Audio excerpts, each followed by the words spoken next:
பணம் வந்தா மனுஷன் மாறுவான்னு தெரியும், ஆனா இவ்ளோ மாறுவாங்கன்னு நான் எதிர்பார்க்கல. பணம் வந்ததும் மனுஷங்கிட்ட வரக்கூடாத அந்த 5 விஷயம் என்ன தெரியுமா? 1. நன்றி மறக்கிறது.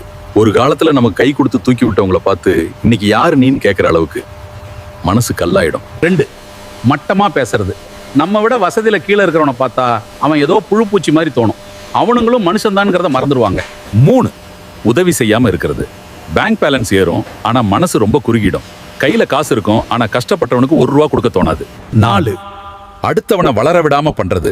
நான் மட்டும்தான் வாழணும், அடுத்தவன் முன்னேறக்கூடாதுன்னு நினைக்கிற அந்த சுயநலம், அது ரொம்ப மோசம். 5. பழச மறக்கிறது. பழைய சோறும் ஊறுகாயும் சாப்பிட்ட நாட்கள் மறந்து போச்சா தம்பி?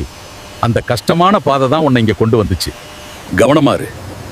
ஆட்டம் அதிகமா இருந்தா வாழ்க்கை திரும்ப உன்னை பழைய நிலைமைக்கே கொண்டு போய் நிறுத்திடும். தலைக்கணம் வேண்டாம். வளர்ச்சிங்கிறது பணத்துல இல்ல, குணத்துல தான் இருக்கு. நீங்க என்ன நினைக்கிறீங்க? உங்க கருத்தை கமெண்ட்ல பணமா இல்ல குணமா சொல்லுங்க.